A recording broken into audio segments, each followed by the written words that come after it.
Bonsoir, merci de nous rejoindre dans cette édition du 22h. Voici les titres que nous allons détailler ensemble ce soir. Accolade, sourire, Alexis Tsipras, le nouveau leader grec, était à l'Elysée aujourd'hui, reçu par François Hollande. Son gouvernement fait cette semaine la tournée de l'Union européenne et un compromis pourrait être trouvé sur la dette grecque. Lequel, nous le verrons dans cette édition avec notre chroniqueur éco, Jean-Louis Gombaud. Ségolène Royal ressuscite la pastille verte pour permettre aux voitures les moins polluantes de circuler les jours de pic de pollution. Une mesure qui fait partie de la feuille de route écologique du gouvernement pour 2015, dévoilée ce matin par le Premier ministre et la ministre de l'écologie. 5e conférence de presse de François Hollande depuis le début de son quinquennat. Demain, un événement politique à suivre bien sûr en direct sur notre antenne à partir de 10h30. L'Élysée annonce une conférence de presse un peu différente des précédentes sur la forme et sur le fond. C'est ce que nous détaillerons ce soir avec le club des éditorialistes du mercredi. Également au menu des débats ce soir, la ligne abstentionniste adoptée par l'UMP hier soir pour le second tour de la partielle du Doubs et l'autorité perdue ou non de Nicolas Sarkozy. Ségolène Royal ressuscite donc la pastille verte, cette vignette qui permet à certaines voitures seulement de circuler les jours de pollution. Cette mesure fait partie du plan écologique dévoilé aujourd'hui par le gouvernement, un plan très axé sur les véhicules électriques et plutôt bien accueilli par les ONG. On le détaille avec Pauline Dame. Dans le viseur du gouvernement, la pollution automobile et cette mesure phare annoncée par Manuel Valls, le retour avant l'été de la pastille verte. Apposée sur le pare-brise, elle doit permettre d'identifier les voitures propres qui seront alors autorisées à rouler lors des pics de pollution ou circuler dans les voies de bus. Parallèlement, 10 000 € seront offerts pour l'achat d'une voiture électrique en remplacement d'un vieux véhicule diesel. Un bonus opérationnel dès le mois d'avril. Il nous faut sortir progressivement du réflexe tout diesel et cette mesure est un pas important dans cette direction. À retenir aussi la fin des aides financières accordées aux entreprises produisant des centrales à charbon destinées à l'exportation mais non conformes aux normes anti-pollution. En revanche, pas d'expérimentation de l'écotaxe dans les régions volontaires comme l'Alsace ou la Lorraine. Au total, pas moins de 73 mesures. Une feuille de route bien accueillie par les ONG, mais qui réclame toutefois un calendrier plus précis. C'est une belle feuille de route avec beaucoup d'engagements concrets sur l'ensemble des thématiques. On a été rassuré ce matin, c'est bien la fin des subventions et de toutes les aides financières aux centrales à charbon. Mais on a encore une petite incertitude sur le calendrier. Manuel Valls a dit que le ministère de l'écologie allait nous détailler ça dans les prochains jours. On sera très attentifs. Même attente pour le président de France Nature Environnement. Bon, il y a des éléments positifs, je citerai là-dessus peut-être la pastille verte, mais beaucoup de verbes sont au futur, il n'y a pas de calendrier, il n'y a pas de politique de moyens clairement énoncée, donc les éléments concrets sont à nos yeux encore insuffisants. De nouvelles initiatives environnementales, un projet de loi sur la transition énergétique, le tout pour verdir la politique du gouvernement avant la grande conférence de Paris sur le climat. Une tournée pour rassurer les Européens est négociée. Alexis Tsipras, le nouveau dirigeant grec, a été reçu aujourd'hui par François Hollande. Il était un peu plus tôt dans la matinée à Bruxelles. Le nouveau Premier ministre grec assure qu'il respectera les règles européennes et il tient à rassurer, la Grèce n'est pas une menace pour l'Europe. Mais les négociations s'annoncent rudes. Louis Sibyl. Fini la campagne électorale, le ton n'est plus le même. Alexis Tsipras ne tempête plus contre les technocrates européens. Le maître mot pour alléger le fardeau de la dette grecque, c'est la négociation. Le Premier ministre grec se veut réaliste.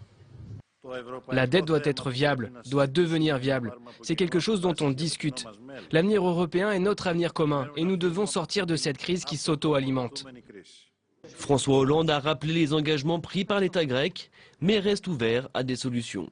Ça, c'est l'objectif, trouver un accord. C'est-à-dire de définir un cadre économique financier contractuel entre l'Europe et la Grèce.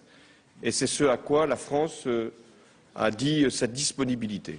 Rome, Paris, Bruxelles, c'est un marathon diplomatique auquel se livre Alexis Tsipras depuis le début de la semaine. Une opération séduction. Je promets, je porterai une cravate quand nous aurons trouvé une solution commune et viable pour l'Europe. Très peu d'annonces pour l'instant, tout se joue en coulisses, comme ici dans les bureaux de la BCE. Objectif, obtenir de l'argent, des liquidités. Une des pistes, indexer le remboursement de la dette à la croissance du pays. Celle-ci s'envole au-dessus des 300 milliards d'euros. La Grèce doit par exemple 40 milliards d'euros à la France. Et on décrypte cette tournée européenne du nouveau Premier ministre grec avec vous, Jean-Louis Gombault. Bonsoir, merci d'être avec nous. Donc on voit tournée européenne, rencontre aujourd'hui avec François Hollande à l'Elysée. Comment vous voyez les choses évoluer depuis l'élection dimanche dernier d'Alexis Tsipras? Alors M. Tsipras, pendant qu'il s'est déplacé, a bougé. En réalité, puisqu'il ne réclame plus ce qui était déjà son revendication il y a encore une dizaine de jours, annulation totale ou partielle de la dette, il ne dit plus ça. Il dit plutôt allègement de la dette. Et il demande, aujourd'hui il l'a demandé, il a dit il faut qu'en fait que nos intérêts soient indexés sur le taux de croissance, ce qui apparaît à peu près raisonnable. Et en plus il dit je vous propose de payer éternellement des intérêts sur la dette à condition que vous supprimiez le paiement du principal. Donc c'est ces deux nouvelles revendications et à part ça, il est toujours sur l'idée suivante, il faut supprimer cette troïka, nous estimons qu'elle suit notre politique au jour le jour et c'est quelque chose de vexant pour le peuple grec. Alors la Commission européenne dans cette affaire s'est montrée plutôt ouverte, elle est d'accord pour qu'on revoie cette affaire de troïka qui apparaît comme une tutelle sur la Grèce. Quant à M. Hollande, lui, il était plutôt flou aujourd'hui. Il dit oui, il faut rétablir la croissance, mais il faut évidemment... il y avait beaucoup de sourires quand même autour de la table. Il y avait beaucoup de sourires, pour le climat était détendu, mais enfin, si M. Tsipras a cherché un allié en François Hollande, en fait, il a plutôt trouvé une oreille, ce qui n'est pas exactement la même chose. Ce qui est déjà un bon début. C'était un bon début. Ce que disait Louis Sibyl dans son sujet, c'est que tout se joue finalement en coulisses, notamment avec la BCE, c'est ça, avec la Banque Centrale Européenne? Alors, il y a deux gros obstacles, M. Tsipras, c'est la BCE et évidemment l'Allemagne. Alors, la BCE s'est montrée aujourd'hui très ferme. Elle a exactement dit, il n'est pas question d'alléger la dette grecque. D'ailleurs, nous n'en avons pas, nous, la Banque Centrale Européenne, pour ce qui nous concerne, elle a 17 milliards quand même d'euros sur la Grèce, nous n'en avons pas le droit. En revanche, nous acceptons de prolonger de 15 jours, quand même 15 jours c'est un sursis assez court, le financement des banques grecques, le temps que vous trouviez, vous, les Grecs, un accord général avec les Européens. Il a donné donc un sursis de 15 jours. Reste l'Allemagne, que M. Tsipras visite demain. Alors là, elle est très dure. D'après un communiqué qu'on a pu lire ce soir sur Reuters, Mme Merkel dit, ça se résume en gros en un seul mot, non. Il faut respecter les engagements à la lettre. Autrement dit, là, il va y avoir un véritable obstacle, ce qui explique d'ailleurs l'attitude de M. Hollande. Il veut bien aider les Grecs, mais il ne veut pas se fâcher avec l'Allemagne pour que l'Allemagne ne dise pas, attends, tu es de quel côté? Tu es du côté des Grecs ou tu es de mon côté? Ce qui lui pose pour M. Hollande un véritable, quelque chose qui est absolument très difficile à gérer. Risque de clash, donc peut-être demain, entre l'Allemagne et la Grèce? Oui, mais enfin, Allemagne-Grèce, s'il y a un clash... On voit comment ça peut se conclure. Merci beaucoup, Jean-Louis. Retour maintenant dans le 22h sur la décision hier soir du bureau politique de l'UMP concernant le deuxième tour de la partielle du Doubs. Après de longs débats, l'UMP a donc appelé soit à s'abstenir, soit à voter blanc pour arbitrer ce duel entre le Parti socialiste et le Front national. Une décision contestée par certains et qui serait l'indice d'un manque d'autorité de Nicolas Sarkozy. On voit ça avec Mounir Soucier. La législative partielle du Doubs continue d'empoisonner la vie de l'UMP. Le bureau politique d'hier était censé régler la question, mais le débat interne continue aujourd'hui à faire des vagues. Certains responsables s'affranchissant publiquement de la consigne du Nini adoptée par le parti. Je ferai barrage au Front National, donc je voterai Barbier. C'est clair. C'est clair dans mon esprit. Des esprits qui se sont échauffés hier. Pendant la réunion de groupe et au bureau politique, Nicolas Sarkozy a été contesté par ses troupes. Quelques noms d'oiseaux auraient même été échangés entre députés. La majorité du bureau a voté contre sa proposition de faire barrage au FN. Pour ses soutiens, cette mise en minorité n'est pas une défaite, il a simplement ouvert un débat. Quand Nicolas Sarkozy décidait seul, on disait qu'il est autoritaire. Maintenant qu'il écoute, on dit qu'il est faible. Je suis désolé, l'image qu'on a donnée hier, c'est quoi? On nous promettait le déchirement, les portes qui claquent, la guerre civile. On s'est posé, on a écouté. Le Nini l'a emporté hier, mais Nicolas Sarkozy devra attendre jusqu'à dimanche pour commencer à refermer ce chapitre qui aura mis son autorité à rude épreuve. Allez, on revient dans quelques instants sur cette actualité politique, notamment au niveau de l'UMP avec le club des éditorialistes. Nos invités ce soir vont nous rejoindre dans quelques instants sur ce plateau. Mais tout de suite, je vous propose de voir le reste de l'actualité. Il nous est détaillé ce soir par Nathalie Guilloire avec notamment ce spectaculaire accident d'avion à Taïwan. On regarde le tour de l'info.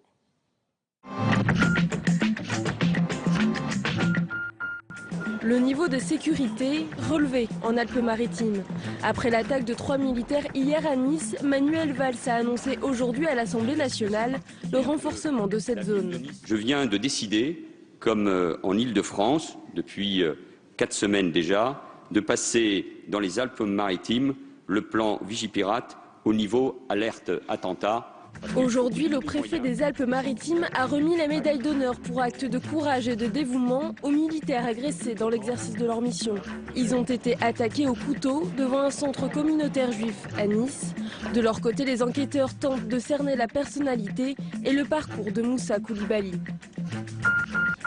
Une nouvelle fois, le polémiste Dieudonné se retrouve dans les couloirs du tribunal. Il est jugé aujourd'hui pour apologie du terrorisme, pour un message diffusé le 11 janvier sur Internet. Suite aux attentats de Charlie Hebdo, le polémiste avait publié « Je me sens Charlie Koulibaly ». À la barre aujourd'hui, Dieudonné condamne les attentats. Une peine de 30 000 € d'amende a été requise à l'encontre du polémiste. À peine arrivé, le nouveau premier secrétaire général de la CGT appelle à une journée de mobilisation au début du printemps. Avec cette action, Philippe Martinez veut peser sur la politique du gouvernement. Nous voulons nous permettre de réussir l'unité la plus large et donc nous allons discuter avec l'ensemble de nos collègues des autres organisations syndicales pour essayer de construire les modalités de cette journée d'action. L'image est impressionnante. À 11 h ce matin, un avion de la compagnie taïwanaise Transasia Airways heurte un pont autoroutier avant de se cracher dans une rivière à Taipei. Bilan, 16 morts et 24 disparus. L'appareil transportait 58 personnes. Sur place, les services de secours se sont rapidement mobilisés pour venir en aide aux rescapés. Il s'agit du deuxième accident grave subi par la compagnie taïwanaise en 6 mois.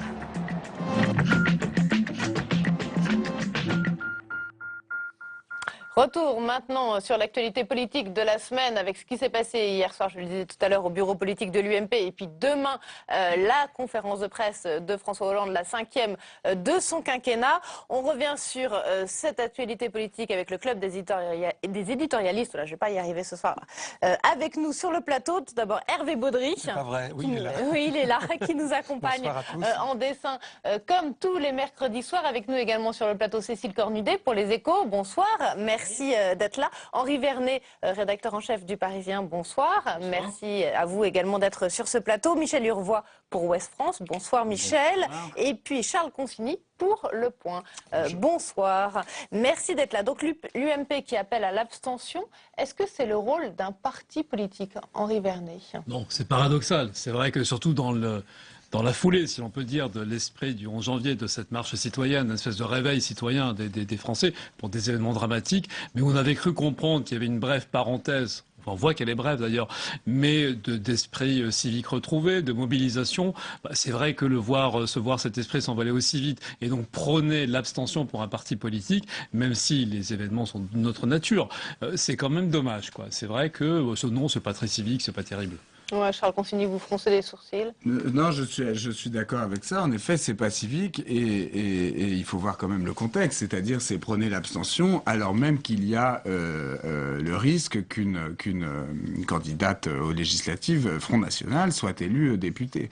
Moi, je veux bien qu'on m'explique que le Front National a fait sa mue et que, comme il a fait sa mue, l'UMP peut se permettre d'appeler à ne voter ni pour lui ni pour le Parti Socialiste. Mais la candidate en question, c'est une candidate de l'ancienne école du Front National. C'est une candidate qui dit qu'elle croit à l'inégalité des races. C'est la candidate d'un parti qui propose de rétablir la peine de mort. Donc moi je trouve que quand il y a une candidate comme ça aux élections, la moindre des choses pour un parti appelé à gouverner, c'est d'appeler ses électeurs à voter contre elle. Cécile Cornudet. L'UMP est piégé dans cette histoire, parce que s'ils appellent à voter pour le Parti Socialiste, eh ben c'est justement le piège du Front républicain. Voilà, non, et de l'UMPS surtout, que dénonce constamment Marine Le Pen. Il donne corps à l'UMPS, donc c'est sans fin. Et cela dit, c'est pas que l'abstention, ça peut être le vote blanc. Les personnalités qui se sont prononcées pour le Nini ces derniers temps, Laurent Wauquiez et Henri Guénaud, ils ont dit qu'ils voteraient blanc. Alors je sais pas si ça a la même... Mais est-ce que c'est pas quand même le marqueur d'une absence un peu de boussole idéologique, Michel Urvois? Je pense que c'est révélateur de la situation du parti, tout simplement. C'est-à-dire que ce parti est un parti composite qui n'a pas d'accord programmatique, qui n'a pas d'entente sur un projet. Il n'y a pas de stratégie définie, il n'y a pas de ligne définie, et donc il n'y a pas de politique d'alliance définie. Donc cette partielle qui, franchement, ne change pas la face du monde, là, elle bouleverse complètement le parti parce qu'elle est le révélateur de toutes ses faiblesses, de toutes ses insuffisances, de tout le travail qui n'a pas été fait. Et surtout le révélateur qu'on est dans l'attente de 2016 et des primaires à l'UMP. Historiquement, historiquement, la droite n'a jamais... Enfin, les partis de droite n'ont pas une ligne idéologique, programmatique, aussi définie qu'à gauche. Et il n'y a pas la même discipline historiquement à droite qu'à gauche. Les élus sont beaucoup moins sous la dépendance. Sauf que là c'est l'attitude, voilà, l'attitude par exemple ça, Jacques Chirac, on sait... C'était un parti, le RPS, oui, mais historiquement, les partis de droite se sont constitués au départ, c'était des regroupements de grands élus qui étaient eux-mêmes puissants. Et ce qu'on voit aujourd'hui, c'est qu'il y a une espèce de quasiment un retour aux sources. L'UMP devient de nouveau un parti de grands élus, puisque Alain Juppé, François Fillon, même Laurent Wauquiez, qu'on pensait pourtant afféodé, tiennent tête à Nicolas Sarkozy, le nouveau président. Je pense que le problème, il est d'ailleurs là, c'est-à-dire que la compétition est lancée pour 2017, enfin en tout cas pour la primaire de 2016, et que aujourd'hui, Nicolas Sarkozy aura énormément de difficultés à mettre tout le monde d'accord autour d'une ligne, autour d'un projet précisément, puisqu'il va falloir se différencier dans les mois qui viennent pour entrer dans cette bataille. Donc, oui, mais c'est pas normal. Ça prime. En effet, on voit éclater ce jeu des primaires et chacun, en réalité, tous les ténors, enfin tous les chefs à plumes en fait de l'UMP qui ont pris position, en réalité, ont pris position par rapport à la primaire. Qui en pensant à qui pourrait rallier pour 2016, qui d'ailleurs en pensant carrément à 2017, en se disant mais si jamais je suis au deuxième tour, j'aurais besoin des voix de gauche, j'aurais besoin des centristes, et donc là pour le coup, je vais m'afficher plutôt comme étant le Front républicain. Là, je parle pour Juppé. Fillon lui draguant un peu sur sa droite, etc. Mais sauf que là, encore une fois, l'enjeu, je reviens à votre première question, l'enjeu était tel, et on revient d'ailleurs à des fondamentaux quand même de la droite républicaine, incarnée quand même assez récemment par un Jacques Chirac, qui, sur cette question des alliances et du comportement, il ne s'agit pas d'alliance, il s'agit simplement d'un comportement électoral, mais en tout cas du comportement à avoir, de l'attitude à avoir vis-à-vis de l'extrême droite, parce que Marine Le Pen, ça reste encore l'extrême droite, eh bien, était clair. Là, on a sombré dans la confusion pour les électeurs et confusion pour un parti qui ne s'honore pas, encore une fois. Il y a un danger et on revient, on l'a assez décrit, on revient à des pratiques de politique politicienne des plus classiques, des plus mesquines, on peut dire. On va découvrir un premier c'est pas son année, d'Hervé. à 60 ans, mais alors si t'as pas d'emmerde à 60 ans, t'as raté ta vie, j'ai l'impression. C'est ce qu'il doit penser parce que il les collectionne. Ouais. Alors est-ce que quand même, ce qui s'est passé cette semaine au bureau politique de l'UMP, c'est le signe d'un manque d'autorité de Nicolas Sarkozy, en tout cas d'un Sarkozy en perte de vitesse, Cécile? Alors d'abord sur le Front National, je voulais juste rajouter deux choses. Sur ce paysage très éclaté qu'on vient de décrire, il y a deux choses. L'UMP avait pensé que le problème du Front National, maintenant il était renvoyé au PS. De fait, les 12 dernières élections partielles, ça avait plutôt handicapé le PS.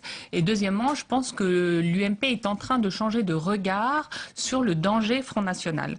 Dans un premier temps, ils se sont dit, finalement ça va peut-être nous arranger, le Front National progresse, sera au second tour, et on est sûr de gagner la présidentielle après. Ça, c'est un petit peu en train de changer chez Nicolas Sarkozy et chez Alain Juppé, qui se disent il faudra quand même, si on est présent au second tour, battre Marine Le Pen, ce qui n'est pas évident. Et donc je pense qu'il se repose la question du Nini, qui n'est pas d'hier, ça fait 2 ans que Nicolas Sarkozy l'avait imposé. Mais il y a un peu une nouvelle donne, parce que le Front National est un danger depuis 6 mois qu'il n'était pas avant, et qui pousse chacun à reconsidérer la question. Et puis il se pose la question, mais surtout il se pose même la question de leur présence au second tour. C'est-à-dire que Hollande était tellement effondré avant les événements de Charlie Hebdo que tous ces prétendants bien sûr, tous ces prétendants à la candidature à droite pensaient qu'ils allaient se retrouver face à Marine Le Pen, quoi qu'il advienne, en 2017. Et puis ils s'aperçoivent que Hollande, qui je trouve personnellement a géré les attentats de Charlie Hebdo avec un cynisme politique inouï, se remplume à l'occasion de ces terribles événements et se remplume à tel point qu'il devient tout à coup un challenger sérieux pour 2017. Et ils n'ont pas qu'un challenger sérieux pour 2017, ils en ont deux, puisque Manuel Valls aussi a très habilement surfé sur les événements, d'ailleurs presque mieux que François Hollande, puisque le risque était qui passe complètement au second plan. Il a fait un discours magnifique. Bon, et le problème qu'ils ont avec Valls à droite, c'est que quand même, Valls tient un discours de droite, en fait, sur beaucoup de sujets aujourd'hui. Donc il les concurrence sur leur droite. Se remplume tellement quand on regarde en nombre de voix l'élection du Doubs, le candidat socialiste fait 10 000 voix de moins, le candidat UMP fait 3 000 voix de moins, je crois, et la candidate FN fait, je crois que c'est 300 voix, enfin, elle ne progresse pas en nombre de voix. Donc, mais ce que je voulais dire... test électoral important, les départementales. Et surtout, cet effet n'aura qu'un temps. On sait bien, on le voit bien, l'émotion Charlie, l'émotion Charlie. La solidité des socles des uns et des autres, et surtout, qui profite ou qui ne profite pas. Et l'UMP ne profite pas de... C'est le Front National. C'est le Front National. C'est quasiment le score qu'avait fait le Front National aux européennes. Mais l'UMP ne tire pas profit de la faiblesse de Malgré une gestion des événements, entre guillemets, par Marine Le Pen, qui n'a pas été très bonne, de la de tous, non? Oui, ça c'est sûr, elle aurait pu faire mieux. C'est vrai, moi j'ai trouvé qu'elle s'était déshonorée en proposant c'est à cette occasion-là qu'elle a rappelé qu'elle était favorable à la peine de mort. En même temps, c'est très intéressant. Le lendemain des attentats. La carte de France, c'est l'IFOP qui a fait ça, la carte de France des villes qui ont le moins manifesté, c'est la carte de France du vote FN. Donc elle était aussi en phase avec une certaine partie de la population qui ne voulait pas manifester. Du moment qu'elle a joué l'exclusion, la victimisation, après ne pas avoir été invitée, avoir été même très clairement écartée de la grande manif à Paris, c'est vrai qu'on peut penser qu'il y avait une certaine cohésion entre l'électorat. Voilà. Il y a deux dates en janvier, il y a le 7 et le 9, les attentats, et il y a le 11 janvier. Il ne faut pas oublier qu'avant, il y avait des attentats qui font corroborer ce qui lui a été reproché, c'est de ne pas faire part à cette espèce de fierté retrouvée de la France. On l'a vu, ces Français qui se sont vus plus beaux qu'ils ne s'imaginaient, avec une sollicitation internationale, etc. Elle n'a pas participé de cet élan-là, de ce sursaut, parce qu'il y a eu à ce moment-là un sursaut républicain, mais force est de constater qu'en effet, sur le long terme, leurs électeurs ne lui en tiennent absolument pas rigueur, parce qu'il faut une vraie déconnexion entre les problèmes de fond qu'ils estiment être liés aux causes que dénonce Marine Le Pen, qui sont ces thèmes assez classiques, et son comportement en effet plutôt raté, plutôt médiocre lors de ces événements tragiques. On va revenir sur Nicolas Sarkozy. Moi, je reviens un petit peu sur Nicolas Sarkozy, puis on fait un petit peu de pub à Fogiel, parce que c'est une nouvelle émission, c'est pas notre chaîne, mais il reprend le canapé, l'émission du canapé, où il invite... Le divan. Le divan de Chapier. Voilà, je me disais, il y a un truc qui ne va pas. Non, c'est le divan. C'est le divan. Oui, voilà, alors, je me suis trompé dans le dessin. Sarkozy sur le divan de Fogiel, qui voit des cons partout, en fait, parce que c'est ce qu'il a dit. C'est ce qu'il a dit. Le triumvirat a choisi un con comme candidat à UMP pour la partielle du 12. Je reviens à Nicolas Sarkozy. Donc, on a beaucoup dit cette semaine qu'il avait perdu la main sur le parti, enfin, qu'il aurait perdu la main sur le parti, qu'il n'avait plus l'autorité qu'il avait autrefois sur l'UMP. Qu'en pensez-vous, Michel? C'est sans doute vrai, mais en même temps, il faut voir ce que c'est que la présidence d'un parti. Et de ce parti. Mais François Hollande, d'une manière symétrique, l'avait vécu aussi au Parti socialiste. On l'accusait de... Pour remettre les mains dans le cambouis. Et le consensus mou, souvenons-nous de ça. Et quand on est chef d'un parti, composé de courants, de sensibilités différentes, de forces qui ont des priorités différentes, il faut trouver un dénominateur commun. C'est pas facile d'exister, d'être soi-même et d'être tout le monde en même temps. Hollande a connu ça, Sarkozy le connaît aussi. Mais ils avaient l'air effectivement assez désorientés à l'UMP. Et François Hollande, les courants, c'est plutôt l'apanage du PS et de la gauche. Mais François Hollande avait Ils avaient l'air un peu désorientés à l'UMP. Mais oui, mais peut-être même surpris d'eux-mêmes. Bah oui, parce que quand même, vous disiez ce parti, bah oui et non, parce que quand même, le parti gaulliste, enfin l'UMP, c'est quand même l'héritier du RPR, même si on y a ajouté. Voilà, c'est ça, exactement. Parce que le vieux parti gaulliste, c'était quand même le contraire. Bon, c'était le fameux parti des Godillots. Et c'est vrai, où on suivait quand même, on s'alignait droit comme un seul homme derrière le chef. Pendant des années. Exactement. Oui. Et c'est quand même, enfin, c'est déjà sous le mandat de Sarkozy que les choses ont commencé à changer. Il faut dire aussi que l'accélération du tempo avec le quinquennat, avec les élections permanentes. De Nicolas Sarkozy, lui, il a un peu théorisé la loi de la jungle en politique et il s'étonne qu'aujourd'hui la chaîne hiérarchique ne marche plus, le respect des aînés, etc. Ça ne marche plus.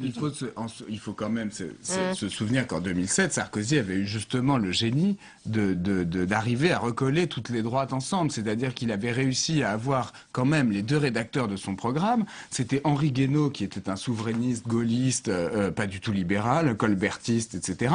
Et Emmanuel Mignon, qui au contraire était une ultra-libérale à l'américaine, qui aurait pu être membre du Tea Party américain. Et c'est ces deux personnes-là qui ont rédigé le programme 2007 de Sarkozy. Donc là, en effet, il essaye de faire encore des synthèses. Moi, je pense qu'il devra arrêter avec ces synthèses. C'est comme quand il a proposé deux mariages, un mariage pour les hétéros, un mariage pour les homos, tout le monde s'est marré. Le Gorafi a dit je propose un Noël pour les homos, un Noël pour les hétéros, pour se moquant de lui. Bon, Sarkozy, on n'attend pas comme de François Hollande qu'il louvoie, on attend de lui qu'il tranche. Non, mais je pense que la situation est plus grave que ça. Il veut éviter la scission de l'UMP. Oui, il faut quand même rappeler. C'est ça qui est en jeu. Il surestime le risque. Avant 2002. Il surestime le risque. Mais il faut bien voir aussi juste un mot. Avec une grande différence. Parce qu'effectivement, retour avant 2002, mais avec un Front National, cette fois-ci, qui est entre 25 et 30. C'est-à-dire que s'il y a un éclatement de l'UMP, ça veut dire que c'est la voie ouverte pour la victoire du FN à toutes les élections. C'est sans doute pour ça que l'UMP n'éclatera pas. Voilà. Oui, enfin ça, on n'est jamais. Enfin, qu'il fera tout. Mais il faut se souvenir, le Nini ne fait, le Front républicain ne fait pas baisser le Front National. Le Nini ne fait pas baisser le Front National non plus. Le Nini, en réalité... De toute façon, les électeurs ne suffisent pas. Oui, mais même dans les mentalités des gens, à partir du moment où vous dites Nini, vous dites que le FN, c'est pas si terrible. Donc moi, j'aimais bien quand même, je préférais quand toute la classe politique était liguée comme un seul homme contre le FN. Au moins, je pense qu'il y avait un petit effet psychologique où les gens se disaient, bon, on va peut-être quand même pas voter Front National. C'est un message sans effet. Vos électeurs qui vous suivent pas... Ce que je veux dire, oui, mais c'est vrai que, est-ce que la dimension psychologique, malgré tout, ne jouait pas un petit peu? Mais ce que je veux dire juste, c'est que... Je pense qu'il aurait pu dire non clairement au FN, beaucoup plus clairement. Ça suffisait peut-être, et après... Mais non, c'est ce qu'il voulait faire. C'est ce qu'il a voulu faire et qu'il n'a pas... Voilà, c'est ce qu'il a dit le matin devant le groupe. C'est là où il a le désaveu.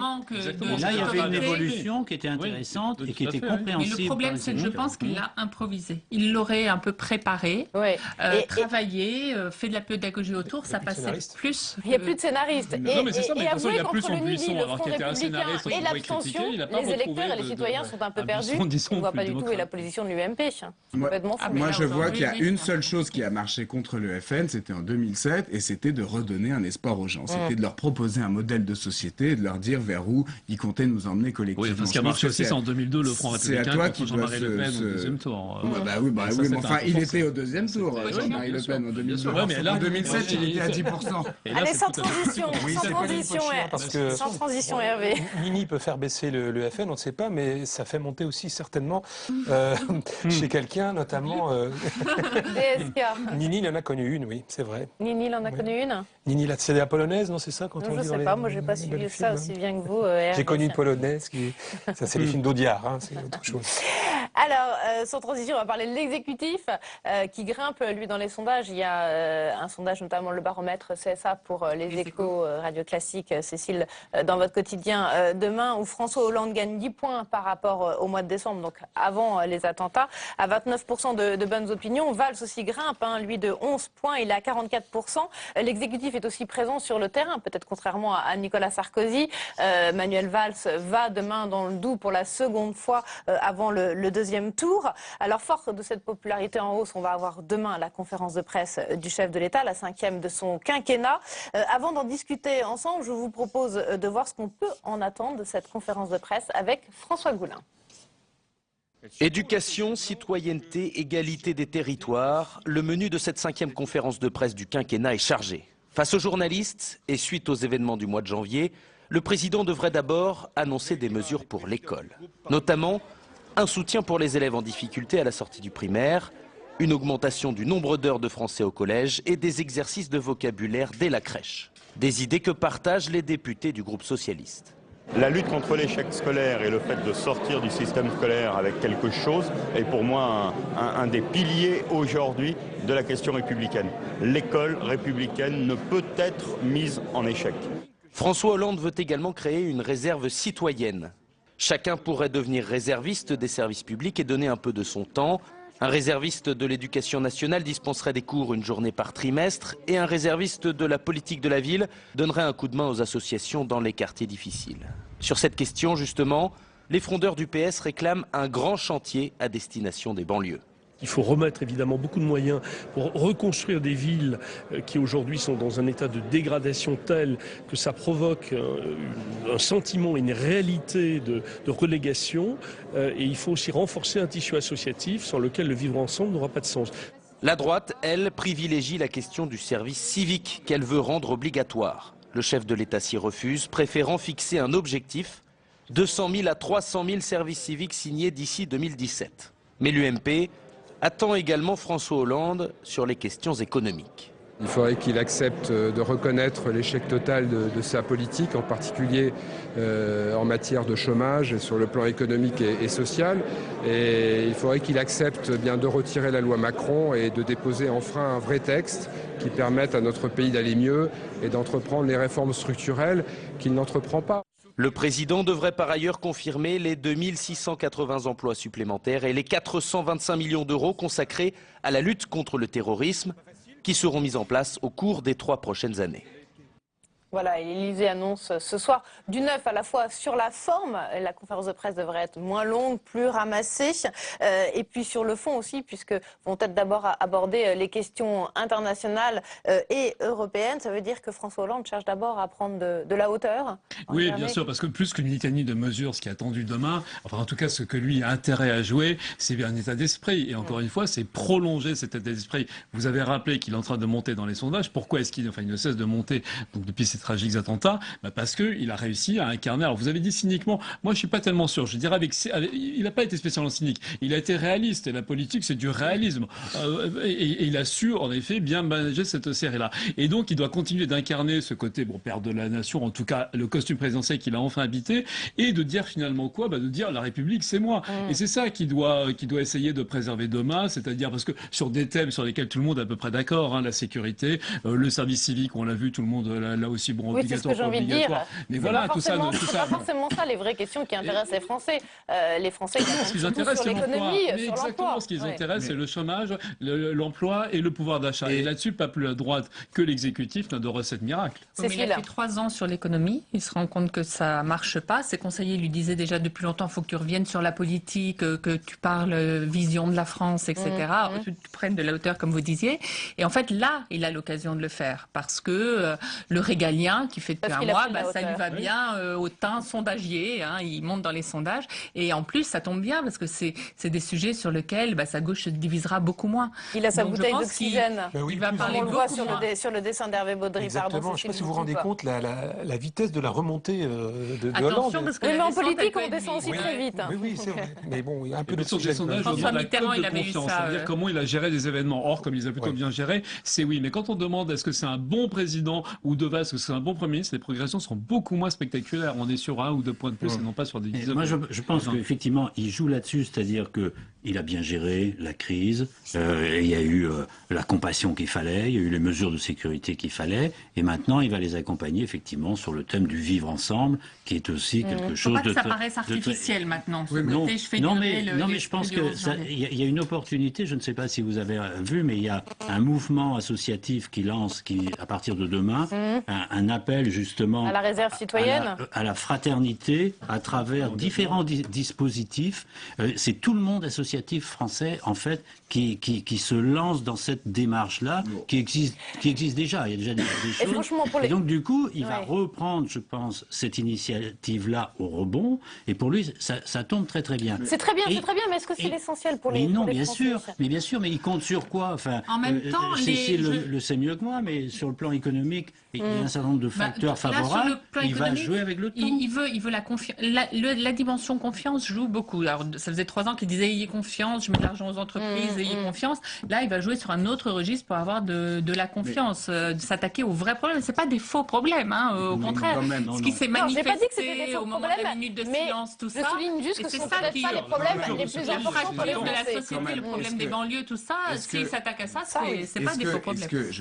Est-ce que vous n'êtes pas, vous dites il faut pas que ça ait l'air artificiel, est-ce que vous n'êtes pas frappé par le fait que tout est faux quand même là-dedans? C'est-à-dire, moi je suis quand même sidéré de voir ce monsieur Hollande, et je vois monsieur Sapin qui prend des grands airs, etc. Il a l'air extrêmement sérieux, extrêmement sûr de lui. Vous savez, Aristote disait que le doute, c'est le début de la sagesse. Et moi, je suis inquiet de voir monsieur Hollande persévérer dans l'erreur, c'est-à-dire ne pas changer sa politique, alors qu'au bout de plus de 2 ans, sa politique a conduit à 2000 milliards d'euros de dette, une dégradation de la note de la France par toutes les agences de notation, une croissance à 0 et un chômage qui a plus augmenté en 2014 qu'en 2013. Donc moi, je suis désolé, mais ce président-là, j'ai quand même beaucoup de mal à le croire. Il va passer sur le régalien, d'accord, parce je dis qu'il a cyniquement récupéré les événements de Charlie Hebdo.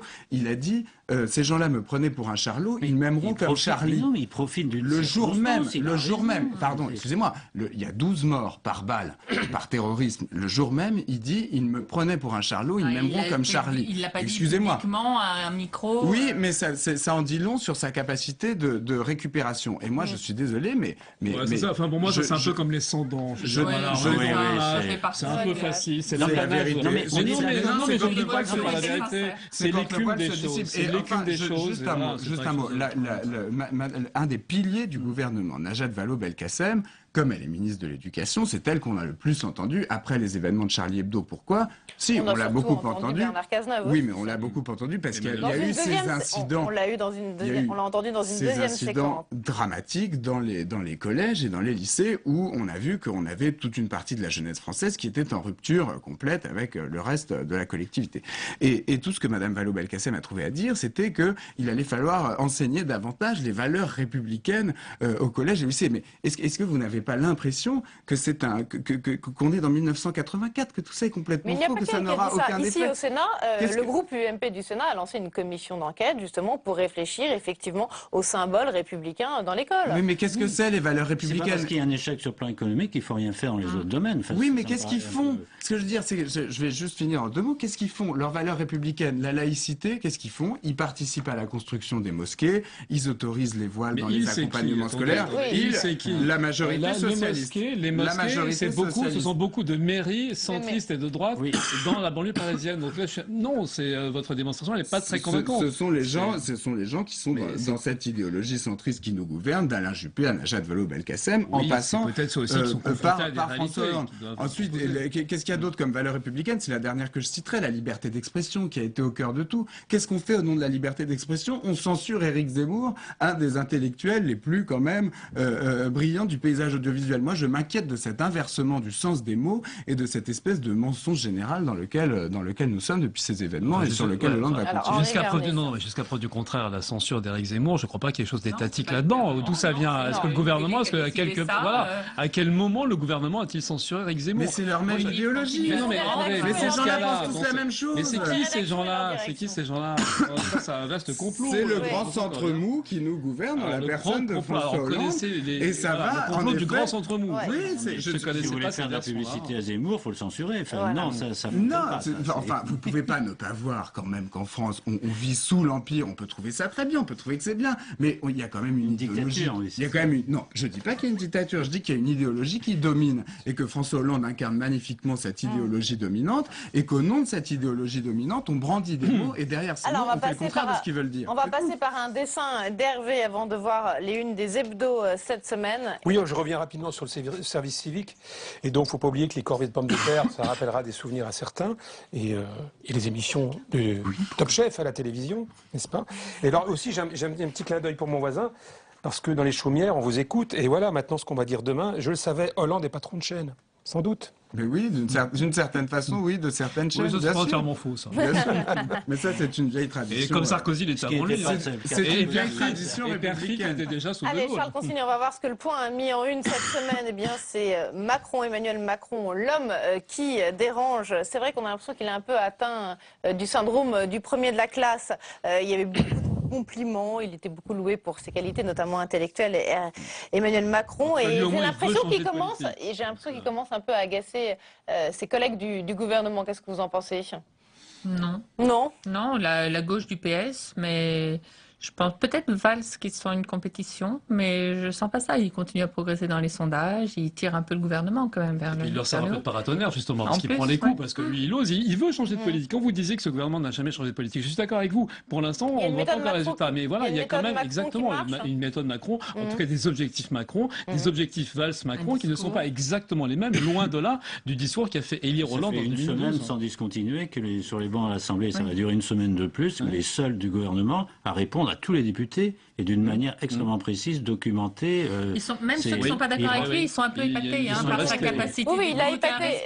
C'est assez notable. Il a épaté beaucoup de parlementaires, notamment en se déplaçant beaucoup sur le terrain avant la présentation, avant l'examen de son projet de loi à l'Assemblée nationale. Et c'est vrai que cette méthode a séduit pas mal de parlementaires qui étaient un petit peu dubitatifs au départ. Ce qui est dommage, c'est qu'il est malheureusement cédé au lobby des notaires. Et là, pour le coup, on retrouve des comportements très français qui font que notre société, décidément, dans 100 ans, peut-être on sera encore au même point. C'est-à-dire que voilà, un jour, c'est les pilotes de ligne, le lendemain, c'est les médecins, les huissiers, les taxis, voilà, exactement. Et tout le monde sait que c'est avec une façon d'habiller ce recul qui était un petit peu bizarre. Je me suis trompée. Bizarre, oui, absolument. Oui. Voilà. Et tout le monde sait que ça doit être insuffisant. C'est pas mal, non? C'est rare. Oui, il allait chez Gad quand même. Oui, mais chez Gad, oui. Oui, mais là, on parlait des notaires. Ah oui, pardon, oui, non, mais j'ai fait ça. La une d'une nouvelle Obs de cette semaine avec la jeune garde du président François Hollande. Alors, ce jeune conseiller, il a 34 ans, il a l'air très, très, très jeune, qui est en une du Nouvel Obs. Moi, personnellement, je ne le connaissais pas. Ils ont fait toute une série de unes différentes comme ça, le Nouvel Obs, avec les 4-5 conseillers qui comptent autour de François Hollande. On a l'impression quand même qu'il y a une vraie communication qui s'est mise en place depuis quelques mois maintenant autour de François Hollande. On lui a beaucoup reproché au début ses erreurs de communication. Et là, on veut faire monter effectivement les hommes autour de lui. Il y a ce papier aussi dans Le Monde de ce soir, les hommes du président. Il a beaucoup... de l'ENA, oui. Ouais, il a beaucoup progressé en termes de communication, François Hollande. Enfin, en tout cas, son staff autour de lui. Oui, quand même. C'est mieux maîtriser son staff, exactement. Parce que là, l'homme que vous citez, c'est Gaspard Ganzer dans Le Monde, voilà, le nouveau chef d'orchestre. Alors bon, ça n'avait pas commencé de manière géniale, parce qu'il était à peine arrivé quand il y a eu la fameuse histoire, l'île de Saint, pas de parapluie, le François Hollande trempé qui prenait l'eau, en fait, comme si son régime prenait l'eau. Et donc ça, c'était pas terrible. Mais depuis, c'est vrai que c'est quand même mieux orchestré. En même temps, on a ce regard-là, parce qu'il vient d'y avoir cette séquence post-attentat. C'était pas l'heure de la communication, ça parlait de soi. Mais à la fois à l'Élysée et à Matignon, c'est quand même beaucoup plus professionnel qu'il y a 2 ans. Absolument, oui. Ouais, et puis avec le fait de vouloir montrer et de faire monter cette jeune garde, c'est peut-être aussi une volonté de rajeunir l'image du président de la République. Mitterrand faisait beaucoup ça. On sait que François Hollande regarde beaucoup ce qu'il avait fait. Faire monter une nouvelle génération, c'est pas mal si on veut se représenter un jour. Surtout lui qui a placé son quinquennat sous le signe de la jeunesse. Et qui n'a pas fait grand-chose sur la jeunesse. Non, pour l'instant. Peut-être qu'il va y avoir des annonces demain. On n'en a pas parlé. Peut-être qu'il y aura aussi des annonces en matière institutionnelle de la part de François Hollande. On a vu la guéguerre là tous ces derniers jours entre Claude Barthelone et Gérard Larcher, entre l'Assemblée nationale et le Sénat. Est-ce qu'à votre avis, en matière institutionnelle, il a encore un peu de marge de manœuvre, François Hollande? Typiquement, je suis désolé, je constate que vous aimez tous beaucoup François Hollande, mais il a... Non, mais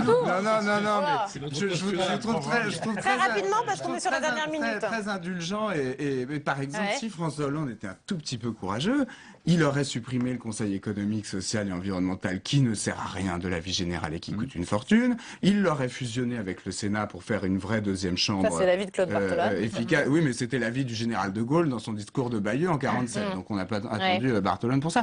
Il aurait fait des vraies choses comme ça. Il aurait réduit le nombre de députés. Il y serait allé sur les institutions. Il aurait supprimé le poste de Premier ministre. Il aurait... Vous voyez ce que je veux dire? Quand même, rien n'est fait. Moi, je veux bien qu'il... Rien n'a été fait avant non plus, mais là-dessus, vous avez raison. Sur toutes ces réformes. Je suis d'accord avec vous. Qu'il ait repris sa com en main, mais moi, je voudrais qu'il reprenne le pays en main. Allez, on finit avec 3 dernières unes, valeurs actuelles de l'ordre dans l'État, banlieue, école. Les Français veulent de l'autorité. L'Express qui revient sur la République face à l'islam, laïcité, intégration, éducation. Et puis le 1 avec tout un dossier autour de la Grèce, la dette et nous. Voilà donc pour ce 22h ce soir. Merci à tous les 4 d'être venus dans notre club du mercredi soir. Merci à tous de nous avoir suivis et très bonne soirée à tous sur l'antenne de Public Sénat.